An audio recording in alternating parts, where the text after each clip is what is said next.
versículo 1 hasta el versículo 17. La versión en la que voy a dar la lectura bíblica y también la prédica va a ser la Reina Valera en esta mañana, la Reina Valera. Entonces, quienes tienen la Reina Valera van a poder hacer el seguimiento verso a verso en la lectura. Quienes tienen la NBI, tal vez va a haber un poco de dificultad, así que voy a pedirles, hermanos, estar atentos, concentrados en escuchar la lectura bíblica. Bien, San Lucas capítulo 7, versículo 1 hasta el versículo 17. Hermanos míos, así dice el Señor en su palabra. Jesús sana al siervo de un centurión. Después que hubo terminado todas sus palabras al pueblo que le oía, entró en Capernaum, y el siervo de un centurión, a quien éste quería mucho, estaba enfermo y a punto de morir. Cuando el centurión oyó hablar de Jesús, le envió unos ancianos de los judíos rogándole que viniese y sanase a su siervo. Y ellos vinieron a Jesús y le rogaron con solicitud, diciéndole: es digno de que le concedas esto, porque ama a nuestra nación y nos edificó una sinagoga. Y Jesús fue con ellos. Pero cuando ya no estaban lejos de la casa, el centurión envió a él unos amigos diciéndole: Señor, no te molestes, pues no soy digno de que entres bajo mi techo, por lo que ni aún me tuve por digno de venir a ti, pero di la palabra y mi siervo será sano. Porque también yo soy hombre puesto bajo autoridad y tengo soldados bajo mis órdenes, y digo a este: ve, y va, y al otro: ven, y viene, y a mi siervo: haz esto, y lo hace. Al oír esto, Jesús se maravilló de él, y volviéndose dijo a la gente que le seguía: os digo que ni aún en Israel he hallado tanta fe. Y al regresar a casa, los que habían sido enviados hallaron sano al siervo que había estado enfermo. Jesús resucita al hijo de la viuda de Naín. Aconteció después que él iba a la ciudad que se llama Naín, e iban con él muchos de sus discípulos y una gran multitud. Cuando llegó cerca de la puerta de la ciudad, he aquí que llevaban a enterrar un difunto, hijo único de su madre, la cual era viuda, y había con ella mucha gente de la ciudad. Y cuando el Señor la vio, se compadeció de ella y le dijo: no llores. Y acercándose tocó el féretro, y los que lo llevaban se detuvieron, y dijo: joven, a ti te digo, levántate. Entonces se incorporó el que había muerto, y comenzó a hablar, y lo dio a su madre. Y todos tuvieron miedo, y glorificaban a Dios, diciendo: un gran profeta se ha levantado entre nosotros, y Dios ha visitado a su pueblo. Y se extendió la fama de él por toda Judea y por toda la región de alrededor. Muy bien, hermanos, hasta aquí la lectura de la palabra del Señor.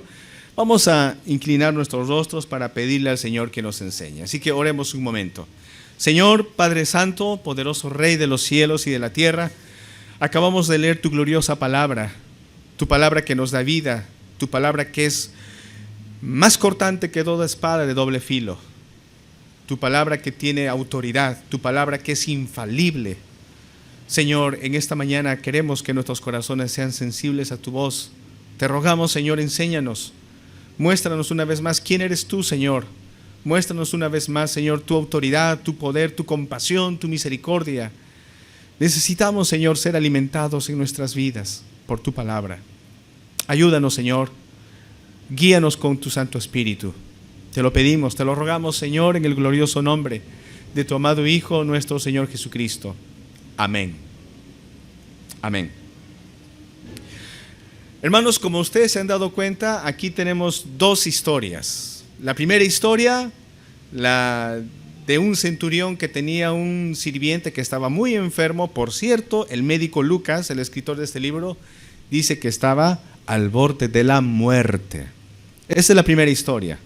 La segunda historia habla de una pobre viuda que recientemente había perdido a su hijo.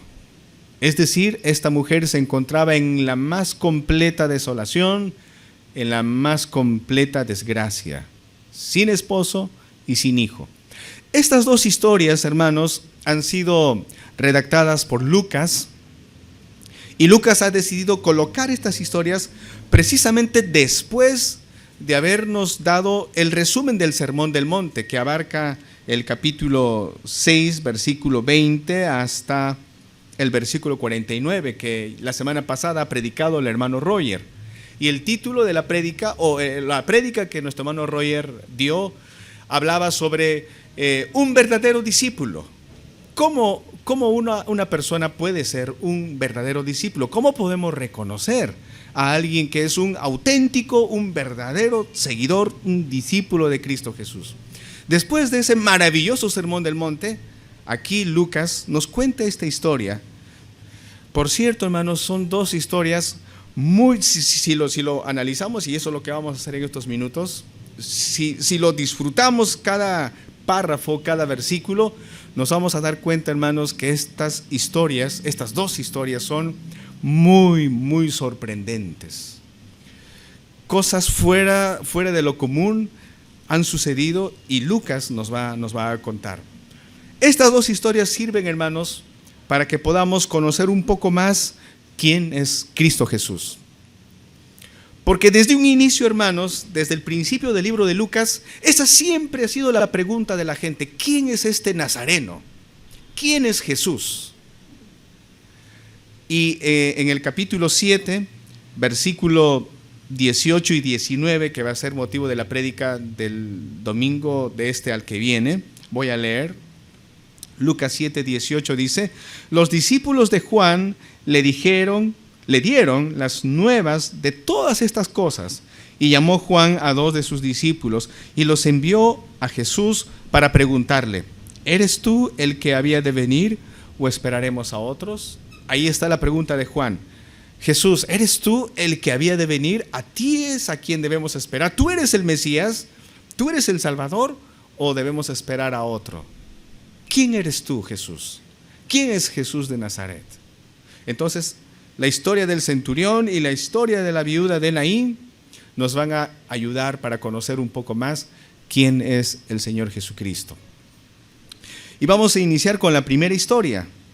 En el versículo 1 del capítulo 7 dice: después que hubo terminado todas sus palabras al pueblo que le oía, es decir, después de haber predicado su sermón del monte, la gente estaba muy atenta, todos estaban expectantes, escuchando todo lo que Jesús decía. Después de finalizada la prédica, dice la Biblia que Jesús entró en Capernaum.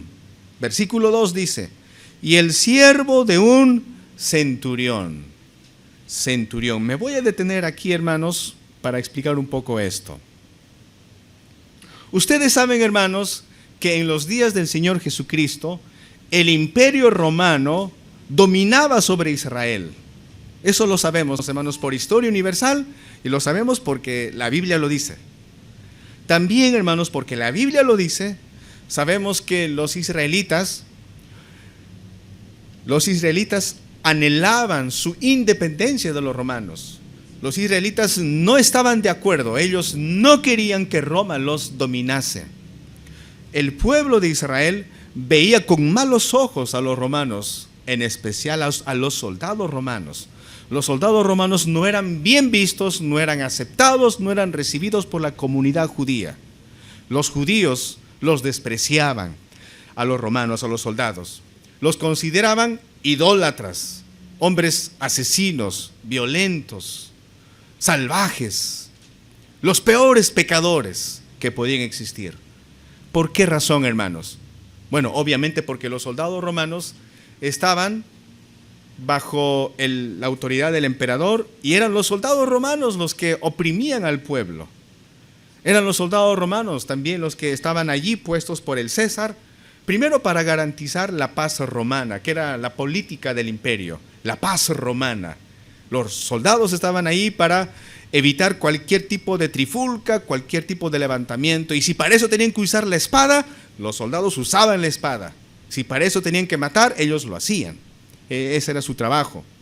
Y después los soldados romanos estaban puestos también allí, hermanos, para garantizar que se cobren los impuestos. Por esas razones los judíos detestaban, despreciaban, odiaban, hermanos, con todas sus fuerzas a los soldados romanos. Entonces, vuelvo a decir, hermanos, ser soldado romano en Israel no era nada bueno, no era popular. No era popular. Y miren, hermanos, curiosamente, dice la Biblia aquí en el versículo 4, por favor con su mirada acompáñeme, Lucas 7:4, dice: y ellos vinieron a Jesús y le rogaron con solicitud diciéndole, y miren lo que estos judíos están diciendo del centurión romano, dice: es digno que le concedas esto. Hermanos, nos agarramos la cabeza y podemos decir, algo raro está pasando aquí. Se supone que los soldados romanos, y en especial los centuriones, por cierto, hermanos, los centuriones eran como capitanes de 100 soldados. Bajo la dirección de un centurión estaban 100 soldados, a veces 90 u 80, pero en promedio 100 soldados. De allí viene su nombre centurión, de centuria, de ahí viene su nombre centurión. Entonces, un centurión, para llegar a ser centurión, no la tuvo fácil. Tenía que pasar una serie de pruebas. Tenía que ser entre todos los soldados el más valiente, tenía que ser el más aguerrido, tenía que ser, bueno, un experto en la lucha cuerpo a cuerpo. Tenía que ser, además de todo ello, alguien sumamente leal al emperador. Así de fácil, ningún soldado llegaba a ser centurión. Entonces vemos aquí a un hombre que tenía todas las credenciales para ser un centurión. Y tenemos todos los ingredientes para que el pueblo lo deteste, le odie, porque es representante del gobierno opresor. Aquí está el centurión. Pero curiosamente, hermanos, dice la Biblia en el versículo 4 que los judíos están hablando a favor del centurión y dicen a Jesús: Jesús, tienes que ayudarle al centurión porque él es digno. Él es un hombre digno. ¿Y desde cuándo este centurión es un hombre digno? ¿Qué ha pasado? ¿Por qué sus enemigos, que son los judíos, hablan así del centurión? ¿Por qué? ¿Qué ha sucedido, hermanos, acá? Y nos damos cuenta que este hombre, este centurión, cuyo nombre no sabemos, es una persona diferente a los demás soldados romanos. Algo ha pasado en la vida de este centurión y este hombre es diferente. Otro dato que también quiero darles, hermanos, a ustedes, es que cada vez que la Biblia menciona a un centurión romano, siempre la Biblia lo muestra con ciertas características positivas. Siempre. Por ejemplo, hermanos, aquí en el mismo libro de Lucas está, cuando Jesús estaba muriendo en la cruz del Calvario, uno de los soldados romanos, que era un centurión, vio a nuestro Señor allí en la cruz. ¿Y qué dijo este centurión? En Lucas capítulo 23, versículo 47, voy a leer. Lucas 23, 47 dice: cuando el centurión vio lo que había acontecido, dio gloria a Dios. El centurión dio gloria a Dios, diciendo: verdaderamente este hombre era justo.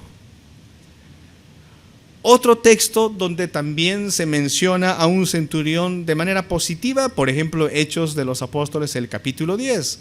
Allí sí tenemos el nombre de ese centurión, se llamaba Cornelio. ¿Se acuerdan de esa historia de Cornelio?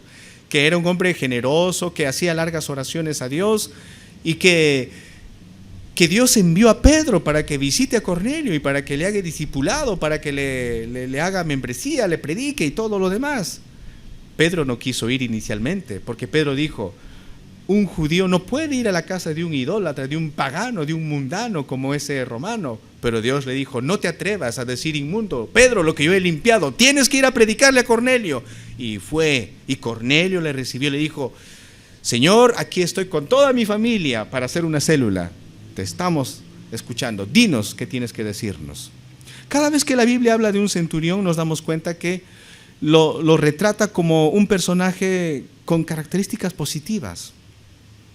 Y aquí, este centurión del capítulo 7 tiene ciertas características positivas. Y vamos a ver algunas de estas cosas que dice la Biblia de este centurión. ¿Y por qué los judíos decían del centurión que era un hombre digno? Porque normalmente un judío jamás va a hablar bien de un soldado romano. Un judío siempre va a maldecir al soldado romano, siempre va a decir: ese centurión es la peor calaña que existe en el mundo, es un opresor, es un abusivo, es un delincuente, es de lo peor. Pero aquí estos judíos están diciendo: este centurión es un hombre digno. ¿Qué ha pasado? ¿Por qué dicen eso de este centurión? En el versículo 2 dice, Lucas 7:2: y el siervo de un centurión, a quien éste quería mucho, estaba enfermo y a punto de morir. Verso 3: cuando el centurión oyó hablar de Jesús, le envió unos ancianos de los judíos rogándole que viniese y sanase a su siervo. Aquí notamos algo fuera de lo común en la vida, en la actitud de este centurión. Este centurión era un hombre muy, muy compasivo, incluso con su esclavo. Ahora ustedes dirán: bueno, pastor, yo conozco gente compasiva y no es raro que el centurión sea compasivo. En ese contexto cultural es rarísimo que el centurión sea tan compasivo con su esclavo. ¿Saben por qué, hermanos? Porque en esa época, en el siglo I, en el Imperio Romano, los esclavos no tenían derechos. A los esclavos se les consideraba como objetos de trabajo. Incluso hasta el burro tenía más derechos que un esclavo. Y si un esclavo no cumplía su labor, y si un esclavo se enfermaba, el dueño del esclavo tenía toda la libertad, si quiere, para matarle, sin rendir cuentas de lo que hacía a nadie, porque el esclavo literalmente no se consideraba como un ser humano. Incluso Aristóteles en una ocasión dijo: no tiene nada que ver el esclavo con el amo, son dos cosas diferentes. Imagínense, hermanos, esa era la mentalidad, esa era la idiosincrasia en esa época. Lo normal, lo común en ese tiempo sería que, bueno, el sirviente está enfermo, el centurión ve a su sirviente enfermo, el centurión, lo normal es que diga: bueno, no me sirve este trabajador, no es productivo, me está estorbando, así que vamos a matarle y voy a conseguir un nuevo esclavo, más fuerte. Así que, esclavo, golpe de gracia, chao, no me sirves. Eso era lo normal en ese contexto, en esa cultura. Pero vemos aquí que ese centurión no hace eso. Dice la Biblia que es sumamente compasivo con su sirviente, con su esclavo. Dice la Biblia que estimaba tanto a su criado al punto de buscar ayuda y acudir a Jesús para beneficiar a este sirviente. En el libro de Mateo, en el capítulo 8, donde también habla sobre esta historia, Mateo nos dice que este sirviente, este esclavo, estaba con una parálisis, estaba paralizado, con terribles dolores. Aquí Lucas no nos dice eso, pero Lucas dice que ese sirviente estaba a punto de morir. Y aquí vemos a un hombre, a pesar de que es un centurión, una autoridad, un hombre que tiene poder, un hombre millonario, pero un hombre que está valorando y está estimando a su sirviente. Y hermanos míos, ¿cuántos de ustedes tienen tal vez personas que trabajan con ustedes? Pienso que la ilustración de este centurión calza muy bien con lo que ya había predicado anteriormente Jesús en el Sermón del Monte. ¿Cómo debía ser un verdadero discípulo según el Sermón del Monte? Alguien compasivo con los demás, incluso alguien que esté dispuesto a amar a sus enemigos. Y en esta historia, hermanos, nos damos cuenta que entre el centurión y los judíos no hay concordia. Estos dos grupos se detestan. Los centuriones aborrecen a los judíos y los consideran como gente atrasada, los consideran como marginales, los consideran como gente supersticiosa por creer en Jehová Dios. Y a su vez los judíos consideran a los romanos, a los centuriones, como idólatras, paganos, hombres malvados, lo peor. Entonces se devuelven ahí los insultos, ¿no? Pero aquí vemos que este centurión, fuera de lo común, es compasivo con su sirviente. Luego dice la Biblia, en el versículo 3, cuando el centurión oyó hablar de Jesús, le envió unos ancianos de los judíos. Unos ancianos de los judíos. En el término griego dice unos presbíteros, o sea, eran líderes en la sinagoga. Esto, hermanos, es para quedarnos sorprendidos. ¿Cómo puede ser posible que líderes de la sinagoga, líderes religiosos, hablen bien del centurión y le obedezcan al centurión y busquen a Jesús para hablarle a favor del centurión, para suplicarle? Alguien diría, bueno, es que el centurión les amenazó, o me buscan a Jesús o les mato. No fue eso, porque la Biblia dice que llegaron con solicitud, le rogaron, le dijeron, Jesús, este hombre es un hombre digno, él merece que tú le respondas a su pedido. ¿Por qué? ¿Por qué estos líderes están a favor de este centurión? ¿Por qué razón? Y ellos van a decir, en el versículo 5 está la respuesta. El verso 5 dice, porque ama a nuestra nación. Está en una comunidad que lo odia, lo detesta, tienen un mal concepto de él, porque es soldado romano, porque tiene su espada, porque está ahí para cobrar impuestos también. A pesar de eso, dice que este centurión ama a los judíos, ama a la nación, y para demostrar su amor a los judíos, dice la Biblia en el verso 5, y nos edificó una sinagoga. O sea, incluso sacó de su dinero y construyó una sinagoga para los judíos. Podríamos decir entonces que este centurión es un prosélito. ¿Qué es un prosélito? Bueno, un prosélito es un extranjero, no judío, un extranjero que tiene cierta simpatía con los judíos y quiere ser miembro de la comunidad judía. Ese es un prosélito, un extranjero que es como una especie de postulante para ser judío, aunque sea de nombre, pero quiere ser judío. Porque este centurión ama a los judíos, les ha construido una sinagoga, y con razón los líderes de la sinagoga dicen, este hombre es un hombre digno, merece nuestra consideración. Así que vamos a ir a Jesús, vamos a rogar, vamos a hablar a favor del centurión para que Jesús responda al pedido. Sorprendente realmente, ¿no? A mí me sorprende, hermanos, me sorprende. Versículo 6 dice, y Jesús fue con ellos. Jesús no se negó, hermanos. Jesús no dijo, pero es un soldado romano, es nuestro enemigo, es el representante del gobierno opresor, él tiene la espada, ¿y cómo voy a ir yo a curarle? No. Primero a los judíos. No, Jesús atiende al pedido y se dirige para ayudar. Pero miren lo que dice el verso 6. Pero cuando ya no estaban lejos de la casa, el centurión envió a él unos amigos diciéndole, Señor, no te molestes, pues no soy digno de que entres bajo mi techo. De alguna manera el centurión se enteró, se dio cuenta, le avisaron que Jesús ya está allá a media cuadra de su casa probablemente, ya está cerquita. Y el centurión se desespera, se alarma y dice, no puede ser. ¿Cómo un hombre del nivel de Jesús, del nivel espiritual de Jesús, un hombre tan santo como él, cómo él va a entrar a mi casa, a mi techo? Yo creo, hermanos, que este centurión sabía muy bien de las costumbres de los judíos. Recuerden que los judíos jamás entrarían en la casa de un romano, porque para los judíos, según su costumbre, era pecado entrar en la casa de un incrédulo. Ellos creían que al entrar en la casa de un romano, el suelo estaba contaminado y el pecado podía entrar a tu cuerpo como si fuera un virus. Así tenían esa creencia errónea, hermanos. Y seguramente el centurión sabía eso. Y el centurión diría, no puede ser, el rabino Jesús va a entrar a mi casa. No. Yo soy un hombre respetuoso de sus costumbres. Además, yo no soy digno de que él entre en esta casa. Y manda a sus amigos. Por favor, amigos, den el alcance al maestro y díganle que no soy digno.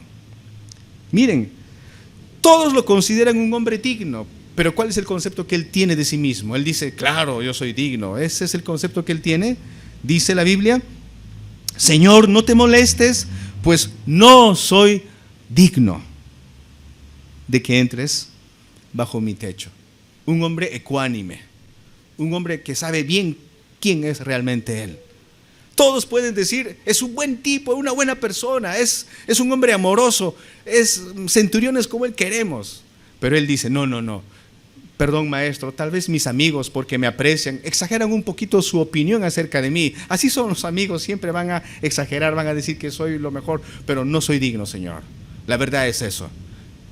No te molestes en venir a mi casa, no soy digno.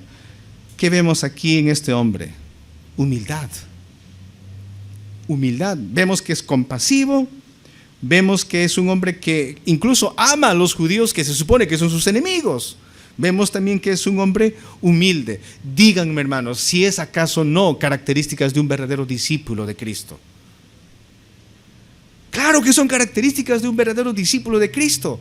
Pero ¿de dónde este centurión conoce a Cristo? ¿De dónde él supo acerca de Cristo? Probablemente escuchó comentarios, tal vez vio por ahí algún milagro. Pero vamos a llegar aquí al punto importante de esta historia. En el versículo 8, en el verso 8 dice, en el versículo 7 dice, por lo que ni aún me tuve por digno de venir a ti. El centurión es tan humilde que le dice, Señor, mira, no soy digno que vengas a mi casa. Es más, no merezco que tú vengas a mí. Precisamente por eso, ni siquiera yo fui a buscarte. He pedido el favor de estos líderes religiosos para que por favor hablen. Pero ya que tú te aproximas a mi casa, y tal vez no se había imaginado eso, pero por favor, aquí están mis amigos, Señor. Por favor, no vengas a mi casa. Versículo 7, por lo que ni aún me tuve por digno de venir a ti. Pero, esto, hermanos, es extraordinario. Subrayenlo, por favor. Subrayenlo. Dice, pero di la palabra y mi siervo sanará. Di la palabra, Jesús, y mi siervo sanará. ¿Hay duda en lo que este hombre acaba de decir? Estará diciendo, Señor, no sé, tal vez, quizá, a lo mejor se pueda curar. Esa es mi esperanza. Haz algo, Señor. ¿Eso es lo que está diciendo el centurión? No, de manera segura y categórica dice, Señor, di la palabra y mi criado se curará. Simple, di la palabra y mi criado se curará. ¿Por qué? Versículo 8 dice, porque también yo soy hombre puesto bajo autoridad. Porque también yo soy hombre puesto bajo autoridad. En otras palabras, el centurión está diciendo, Señor Jesús, yo sé que tú eres una autoridad. Yo también soy autoridad. Yo tengo soldados por encima mío, legionarios que me gobiernan a mí, que soy centurión. Los legionarios están por encima mío. Y ellos me ordenan y yo tengo que obedecer a mis superiores. Yo soy un hombre sujeto a autoridad. Y Señor, yo sé que tú eres autoridad. Tú eres la máxima autoridad. Solamente tienes que decir la palabra. Es más, ni siquiera tienes que estar al lado de mi criado para curarle. Tu palabra es suficiente, Señor. Tú tienes la autoridad. Hermanos, por eso he puesto como punto número 1 en nuestros boletines, reconocimiento de la autoridad de Jesús. Este hombre reconoció la autoridad de Jesús. Y un verdadero discípulo tiene que reconocer que está bajo la autoridad del soberano Señor Cristo Jesús. Nosotros como iglesia, hermanos, tenemos que aprender a reconocer que estamos bajo la autoridad del Señor. ¿Y cómo nos gobierna el Señor? ¿Cómo manifiesta Jesús su autoridad sobre nosotros? A través de la Biblia, a través de su santa palabra.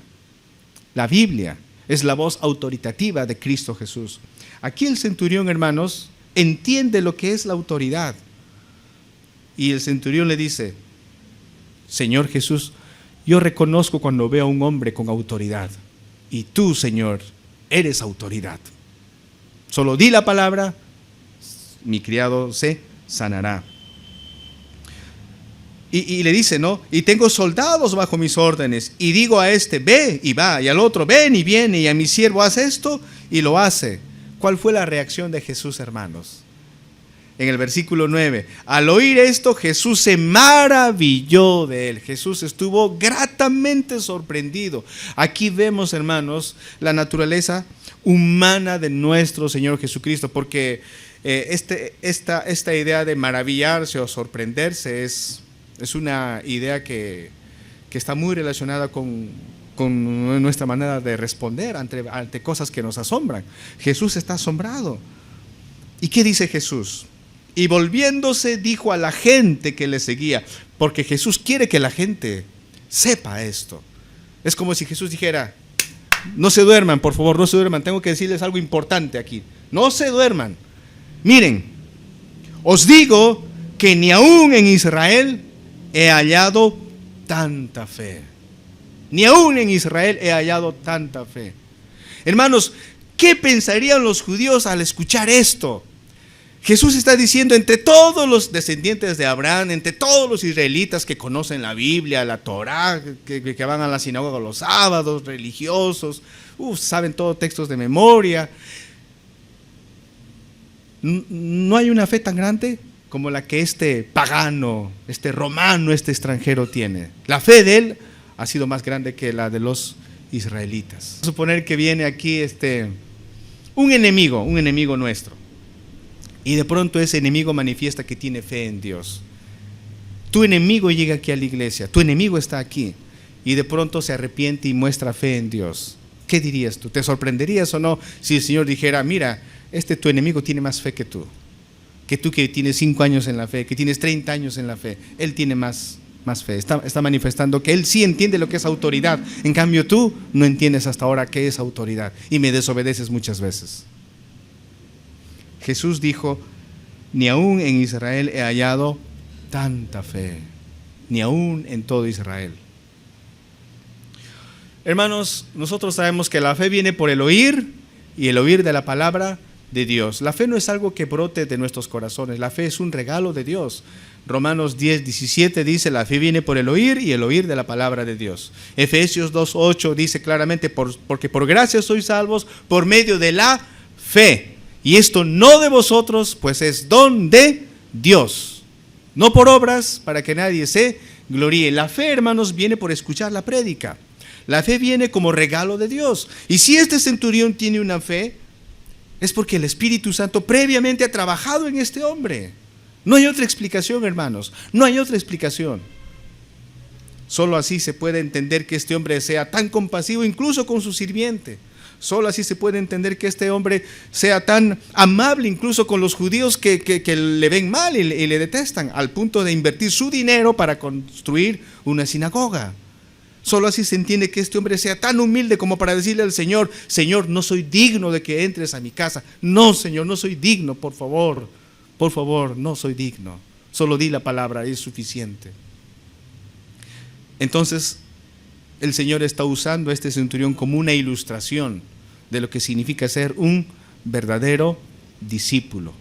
Y un verdadero discípulo es aquel que reconoce la autoridad de Cristo Jesús. Reconoce y se sujeta a la autoridad de Cristo Jesús. Pasemos a la siguiente historia, hermanos. Versículo 11 dice: aconteció después que él iba a la ciudad que se llama Naín. Tal vez esto pasó al día siguiente o par días después de lo que sucedió con el criado del centurión. Pero Jesús está en Capernaum y Jesús decide viajar a Naín. Naín era un pueblito, hermanos, al suroeste de Capernaum, más o menos a 32 kilómetros, casi un día entero de camino. Y Jesús está caminando casi un día entero para ir a Naín. Y la pregunta que nos haríamos es: ¿a qué vas a Naín, Jesús? ¿Qué importante tienes que hacer en Naín? Por cierto, hermanos, este es el único texto donde se menciona a ese pueblito de Naín. Es un pueblo tan insignificante, tan pequeño, que no está en los mapas de los romanos, no está. Pero ¿a qué viaja Jesús a Naín? Todo el día de camino, 32 kilómetros, tal vez en un sol que quema. ¿Por qué tiene que viajar Jesús a Naín? ¿Qué tiene que hacer Jesús en Naín? Y saben, hermanos, hay una razón poderosa por la que Jesús va a Naín, y vamos a ver cuál es esa razón. Y eso nos va a ayudar a nosotros en nuestra vida también. Dice en el verso 11: aconteció después que él iba a la ciudad que se llama Naín, e iban con él muchos de sus discípulos y una gran multitud. Dice la Biblia que había una gran multitud que le seguía a Jesús. ¿Realmente esta gente le estaba siguiendo a Jesús? Muchos de ellos solo por emoción, solo porque wow, hace milagros, a ver si me hace un milagrito, wow, interesante las cosas que enseña Jesús. Pero donde va Jesús, le están siguiendo, y no saben por qué, pero le están siguiendo a Jesús.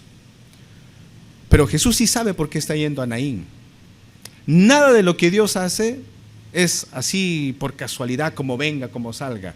Dios tiene propósitos, Dios tiene planes, y Él va a cumplir esos planes. Y en esta historia hay un propósito para su viaje a Naín, y está bien planificado este viaje.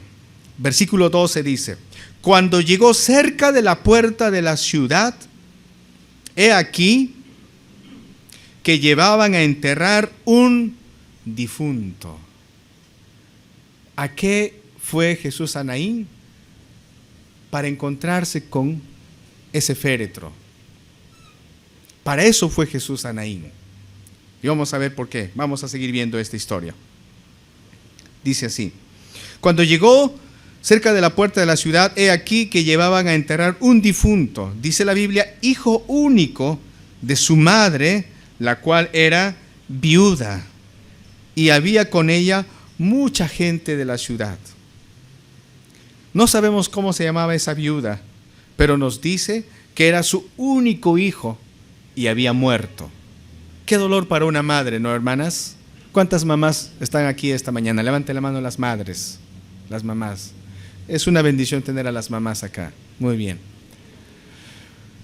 Pensemos, bueno, las madres piensen en lo doloroso que puede ser perder a un hijo y que sea tu hijo único.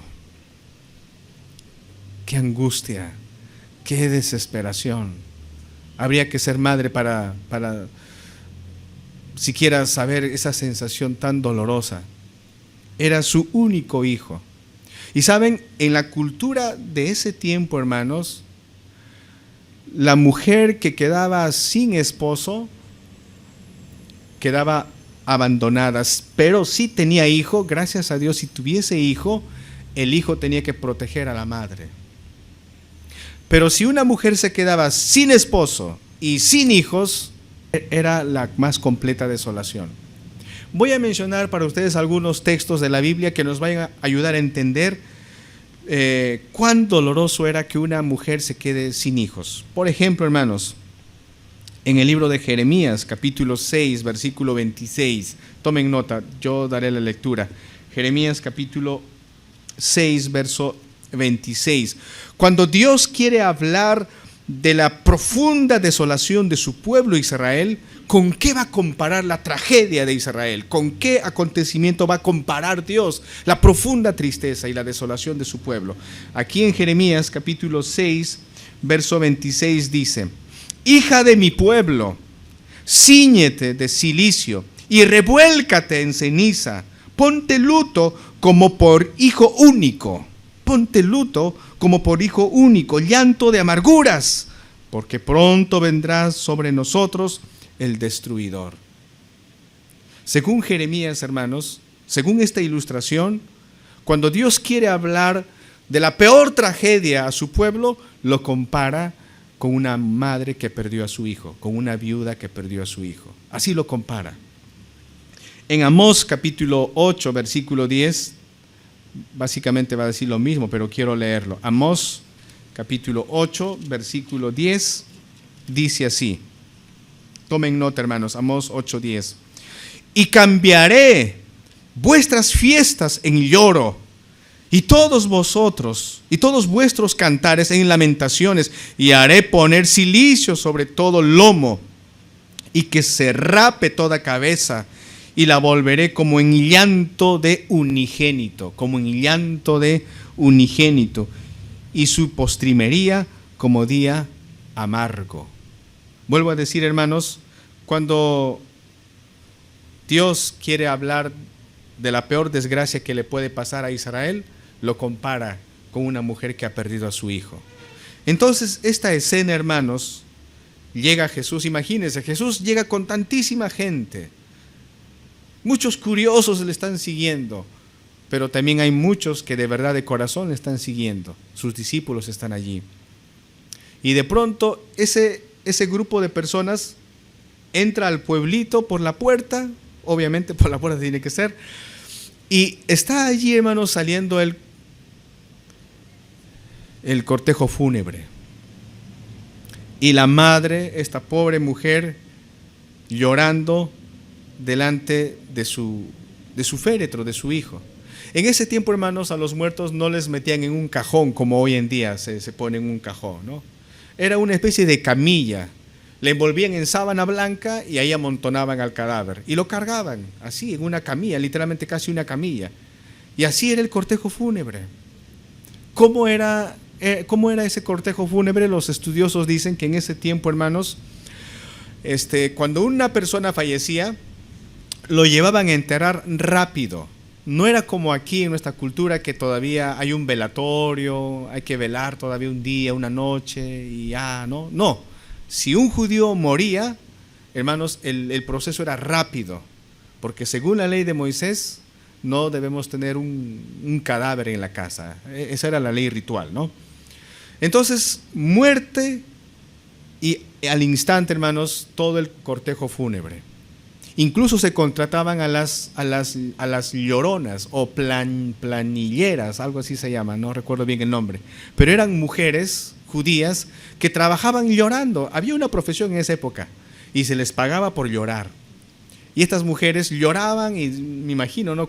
Cuántas lágrimas, no sé cómo cobrarían, ¿no? Por lágrimas, por horas llanto, no sé, ¿no? No sé cómo sería, ¿no? Pero el hecho es que estaban ahí estas mujeres, ¿no? Llorando a moco tendido, gritando, lamentándose, y toda la gente ahí acompañando, ¿no? Imagínense esa escena. Esta pobre mujer perdió a su esposo, ahora perdió a su hijo, y al perder a su hijo, perdió su esperanza, perdió a su protector, perdió su familia, porque sin hijo ya no hay nietos, o sea, perdió todo. Literalmente ha quedado desamparada esta mujer. Pero delante de ella, ¿quién aparece? Jesús, hermanos. Es el Señor Jesús que está ahí, que él había dicho, voy a ir a Naín porque tengo que encontrarme con esta pobre mujer. Y ahí está Jesús, el que dijo, yo soy el camino, la verdad y la vida. Ahí está Jesús. Dios mismo está delante de esta mujer. Dice la Biblia en el versículo 13, y cuando el Señor la vio, es la primera vez, hermanos, aquí que Lucas le llama a Jesús Señor. En los versículos anteriores, cada vez que Lucas habla de Jesús, siempre dice Jesús, Jesús. Pero aquí es el primer versículo donde Lucas escribe Señor. Y eso quiere enfatizar la autoridad divina de Jesús. Por eso dice, y cuando el Señor la vio, paréntesis, no quiero decir yo con esto que Lucas recién primera vez que lo considera Señor y autoridad. No. Lucas ya desde antes lo consideraba autoridad, Dios y Señor. Eso es un hecho. Pero aquí Lucas quiere enfatizar la autoridad de Jesús. Dice, y cuando el Señor la vio, se compadeció del muerto. Amén. No, el Señor no se compadeció. ¿De quién tuvo compasión el Señor? ¿Del que murió o de la mamá? De la madre. No menciona, no dice, pobrecito tan joven para morir. No, de la madre se compadeció y le dijo, no llores. Y acercándose, tocó el féretro. Hay dos cosas aquí, hermanos, para reflexionar. Imagínate, tú estás en el velorio y de pronto llega alguien y tú estás llorando. Tú ves a una persona que está llorando por su ser querido. Y llega alguien y dice, no llores, ya no llores, cálmate. ¿Qué pensarías tú de esa persona que de pronto se aparece y te dice, no llores? ¿Por qué lloras? ¿Cómo te sentirías tú con una persona que viene así? Yo personalmente diría, esta persona es impertinente. ¿Cómo que no llores? Uno tiene que llorar. ¿Cómo que no llores? Uno tiene que llorar. Este es el momento para llorar. Tengo que llorar. Si Jesús lloró también. Ahora viene y me dice, no llores. Por favor, hay que sacar a este señor. Parece que se ha equivocado de velorio. Es un Cantinflas que se metió acá. Sáquenle, por favor. Pero si Jesús dice no llores, es porque Jesús va a dar la solución a ese llanto. Va a dar la solución.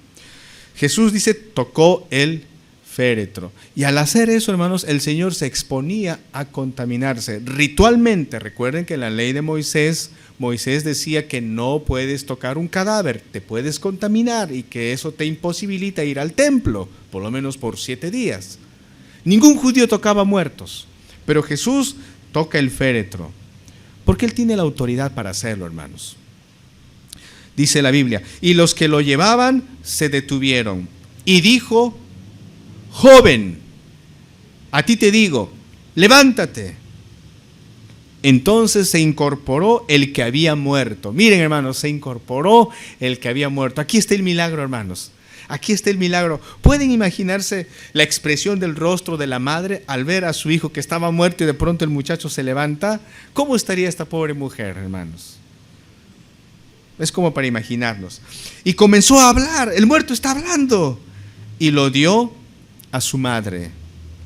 Y todos tuvieron miedo. No es para menos, todos tuvieron miedo. O sea, un hecho como esto, hermanos, es para asustarse. Y glorificaban a Dios, alababan a Dios, diciendo, un gran profeta se ha levantado entre nosotros. Era cierto, Jesús era un gran profeta. Él era el más grande de todos los profetas. Luego otros decían, Dios ha visitado a su pueblo. Dios ha visitado a su pueblo. Hermanos, nosotros también estamos esperando que el Señor nos visite en su segunda venida. Aquí el Señor está en su primera venida. ¿Cuánto tiempo el pueblo de Israel ha esperado al Mesías? ¿Cuánto tiempo? Por años y años. Y de pronto llegó el Señor Jesús y mostró su misericordia a esta mujer. Dice el 17, y se extendió la fama de él por toda Judea y por toda la región de alrededor. Hermanos, y así terminamos el mensaje de esta mañana. Dios ha hecho un cambio en el corazón del centurión. El centurión reconoció la autoridad de Jesús. Nosotros estamos llamados a reconocer la autoridad de Jesús, la autoridad de su palabra, hermanos. En tu momento de angustia, de dolor, ¿el Señor se acercará a ti? Claro que sí, se acercó a esta viuda. Por cierto, hermanos, en esta historia, ¿alguien le pidió el favor a Jesús de que hiciera algo por el muerto? La viuda le habrá suplicado, le habrá dicho, Señor, por favor, resucita a mi hijito. No. Algún vecino, algún familiar le habrá dicho, Señor, por favor, ten lástima, compasión de esta mujer, resucita, haz algo por su hijo. ¿A alguien, algún vecino habrá apelado a favor de la mujer viuda? Nadie le dijo nada a Jesús. Y Jesús fue movido por su compasión. Literalmente sus entrañas se movieron. Literalmente Jesús se conmovió en su corazón, en su alma. Así es el Señor Jesús. Él es la máxima autoridad, pero Él muestra también su compasión, su ternura. Si estamos pasando momentos difíciles, hermanos, en este momento, tal vez enfermedad, tal vez deuda, tal vez problemas en la casa, el Señor, y tú sabes lo que estás pasando ahora, ¿el Señor podrá acercarse a ti, podrá ayudarte? Claro que sí. Él es compasivo, Él es misericordioso. Ha sido misericordioso con esta mujer, ha sido compasivo con este centurión. Lo hará también con nosotros, hermanos. Bien, Vamos a orar entonces al Señor, agradecido por su autoridad y agradeciéndole por su misericordia. Señor, te damos gracias porque en tu infinita bondad nos permites estar en tu casa. Señor, hemos leído tu palabra y aprendemos, Señor, que tú eres la verdadera autoridad. Y el verdadero discípulo en fe reconoce tu autoridad y actúa en función a ello, siendo compasivo, siendo humilde, siendo amoroso, aun con aquellos que tal vez le odian. Ayúdanos a ser ese tipo de discípulos. También nos has enseñado, Señor, que tú eres sumamente compasivo y misericordioso, que aun antes de que te podamos expresar nuestras necesidades, tú ya lo sabes y te acercas a nosotros, Señor, con compasión. Y queremos rogarte, Señor, en cada situación difícil, muestra tu favor y tu compasión por tu pueblo. Señor, gracias por estas dos historias que nos has permitido leer en esta mañana. En el nombre de Cristo Jesús oramos. Amén.